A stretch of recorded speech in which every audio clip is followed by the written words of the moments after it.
सभी धर्म में विसर्जित माताओं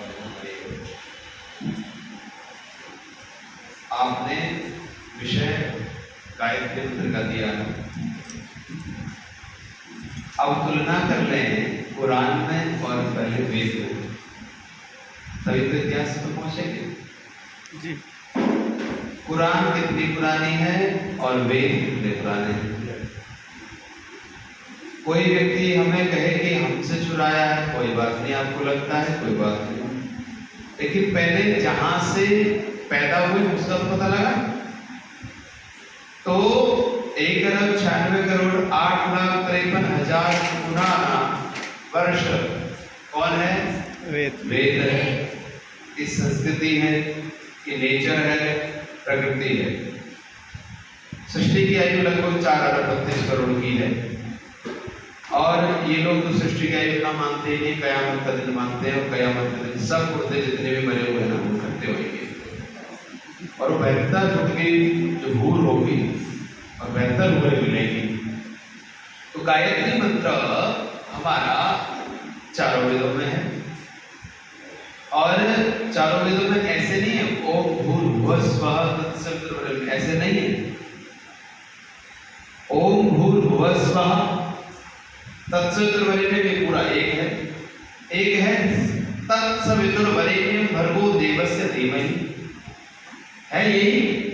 और 19वें अध्याय में यजुर्वेद की शायद 18वां अध्याय है। परमात्मा से प्रार्थना करने के लिए स्वयं वेद कहता है और वेद क्या कहता है? वेद कहता है कि हे मनुष्यों, हे दुनिया के लोगों, क्या मांग लो? कि आप मुझसे ज्ञान मांग लो, बुद्धि मांग लो। ये वेद में लिखा है सीधा। इसलिए हमारे तत्सवितुर्वरेण्यं भर्गो देवस्य धीमहि, और तत् माने उस माने परमात्मा, सवितु यानी उत्पन्न करने वाला परमात्मा, वरेण्यम परमात्मा, वर्णन चुनने योग्य है, वर्णन करने योग्य है परमात्मा, भर्गो विज्ञान युक्त है, देवस्य दिव्य गुणों से युक्त है। कितनी स्तुति हो गई बताइए? 4 स्तुति। 4 स्तुति के बाद तब कहा है धीमहि, धारण करें किसको? धियो यो न। जो धी यानी धी का अर्थ 2 है। क्या है? एक तो धी को पंजाबी में कहते हैं बेटी, कहते नहीं कहते? और धी जिसकी अच्छी होगी यानी बुद्धि और बेटी, उसका कुल अच्छा हो जाएगा। और जिस कुल की बेटी खराब हो जाए, बुद्धि खराब हो जाए, वो कुल वंश खत्म हो जाएगा, है ना? तो धीमहि किसको धारण करें? बुद्धि को। इसको लौकिक भाषा में प्रयोग करेंगे गायत्री मंत्र को तो इस संसार के साथ में माता पिता के साथ जुड़ता है, और इसी मंत्र को जब परमात्मा के साथ में जोड़ते हैं तो ईश्वर के साथ जुड़ता है, और इसी मंत्र को जब देवताओं के साथ जोड़ते हैं तो देवताओं के साथ जुड़ता है। यही मंत्र एक ही मंत्र है। जैसे अग्नये स्वाहा बोला आपने, क्या बोला? अग्नये स्वाहा। अग्नि का अर्थ क्या है? परमात्मा। अग्नि का अर्थ क्या है? सूर्य। अग्नि का अर्थ क्या है? भौतिक अग्नि। अग्नि का अर्थ क्या है? पेटी अग्नि। और अग्नि का अर्थ पिता भी है, अग्नि का अर्थ मां भी है, अग्नि का अर्थ बहन भी है। यही अग्नि है। जब अग्नये स्वाहा बोलते हैं तो पहली आहुति किसके लिए? मेरे लिए। मैं कौन? जो ये करने वाला होता, करने वाला याजक जो कर रहा है, वो व्यक्ति जब बोल रहा है अग्नये स्वाहा, किसके लिए दे रहा है? स्वयं के लिए। तो मंत्रों को जितने भी वेद में मंत्र हैं, तो पहली बात तो ये स्पष्ट है कि इनका तो 2000 वर्ष पुराना है ना? 1500 से ज्यादा नहीं है, 1600 इतना ही है। और ईसाइयों का लगभग 2000 वर्ष पुराना है, 2500 मान लो, ठीक है। और हमारा कितना पुराना है? 1 अरब। ये तो 1000 में पहुंचे, लाखों में भी नहीं पहुंच पाए। तो और मंत्रों की उत्पत्ति किसको हुई? ऋषियों को। ऋषियों को कैसे हुई? कि जैसे एक व्यक्ति के अंदर भय, शंका, लज्जा उत्पन्न होते हैं। कोई व्यक्ति कोई गलत कार्य करता है और कोई गलत ना करो, अगर माँ ने कोई चीज फ्रिज में रखी है और कहा है कि बेटा फ्रिज को मत छेड़ना, तो जब मना करके गए हो तो बेटा जरूर छेड़ेगा। आप किसी भी माता पिता को देख लेना, जिस चीज की बच्चों को मना करोगे वो जरूर करते हैं। आपने अपना एक टोकरी बहुत विशेष चीज रखी है, देखना मत, वो जरूर देखेगा। देखते नहीं देखते हैं?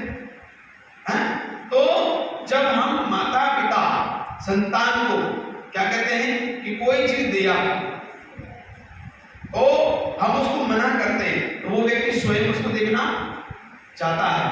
तो ऋषियों के अंदर में कैसे हुआ कि जैसे एक बच्चे के अंदर भय पैदा हो रहा है कि अगर मां ने देख लिया तो पीटेगी, डांटेगी, भय, लज्जा, सबके सामने बोला तो बेइज्जती होगी, और शंका है, बार बार दिख रहा है, खिड़की से देखता है, फिर देखता है। और एक देखना, जो खाने वाला व्यक्ति है वो चाहे सारे लड्डू खा जाए लेकिन स्वाद नहीं मिलेगा, क्योंकि वो किस में खा रहा है? भय में खा रहा है, क्योंकि भय उसके मन में है, लड्डू में उसको स्वाद नहीं आ रहा है, वो सटासट फटाफट ले लेता है अंदर से और खा लेता है, लेकिन स्वाद नहीं मिलता, क्योंकि स्वाद मन के द्वारा मिलता है और मन उसका कहां का हुआ है। तो जब भय, शंका, लज्जा जैसे पुत्र के अंदर उत्पन्न होते हैं, और इनको उत्पन्न कौन कराता है? परमात्मा कराता है। ऐसे ही वेद ज्ञान परमात्मा ने किसको दिया? इन ऋषियों के हृदय में दिया। उन ऋषियों ने क्या किया? जैसे आज से लाखों वर्षों से लगातार चलती आ रही परंपरा को, और गुरुजी तक, गुरुजी से मुझ तक, मुझसे आगे जाएगी, तो उस परंपरा को मैंने जीवित रखा है। तो ऐसे ही जो भय, शंका, लज्जा व्यक्ति के अंदर उत्पन्न होते हैं, तो परमात्मा ने ऋषियों के अंदर उन हृदय में क्या दिया? वेद ज्ञान दिया। और वेद ज्ञान में दिया तो वह मंत्र तो लगभग 20,400 है। तो 20,400 में से एक मंत्र है गायत्री मंत्र, और गायत्री मंत्र हमारे के लिए अब जो कह रहे हैं ना, वो बिस्मिल्लाह का जो अर्थ बता रहा, गलत बता रहा है, वो इसलिए बता रहा कि यार समाधि है, वो जवाब तो है ही नहीं उनके पास, क्योंकि सीधा मेरे पास लगभग 3 भाषाओं में 3 लेखकों की कुरान रखी है मेरे पास, जो हदीसों ने लिखी हुई है, और हदीसों ने किस प्रकार से इसमें किया है परिवर्तन, या हदीसों के द्वारा कैसे आई कुरान हमारे पास, और इसमें 17-18 बार परिवर्तन कुरान में हुआ है। जब अल्लाह का ज्ञान शुद्ध था, पवित्र था, तो 3 बार परिवर्तन क्यों किया आपने? अल्लाह का ज्ञान शुद्ध है, पवित्र है, अंतिम ज्ञान आप अल्लाह का मानते हो कि जी पहले वेद दे दिए, उसके बाद ईसाइयों ने बाइबल दे दी, और अंतिम में हमारा अल्लाह आया कि जो बचा कुचा था वो दे दिया, यही तो मानते हो लोग। और वो कहते हैं वेद कितने ईश्वर के समीप, तो दोनों को तुलनात्मक में रखते वो लोग, एक कुरान रखेंगे, एक वेद रखेंगे, अब ये देखेंगे ईश्वर के समीप वेद है कुरान, तो वो क्या कहते हैं? कुरान को समीप मानते हैं। किसके? ईश्वर के समीप कि कुरान, क्योंकि अंतिम में बात का है तो समीप रहेगा। जैसे छोटे बच्चे के साथ में मां का प्रेम ज्यादा होता है, कम होता है? वो ये मानते हैं कि ये सबसे छोटा है, सबसे बात का है, तो इससे अल्लाह का संबंध परमात्मा कम ज्यादा गहरा है, और वेद पुराना है इसलिए सब भूल गए। बड़े बेटे को भूल जाते हैं घर में, लेकिन ऐसा नहीं है। मां चाहे छोटा बेटा हो या बड़ा बेटा हो, छोटे बेटे को लगता है कि मां बड़े से प्रेम करती है, और बड़े को लगता है छोटे से लगता है। मां के प्रेम को ना तो छोटा जाता है ना बड़ा जाता है।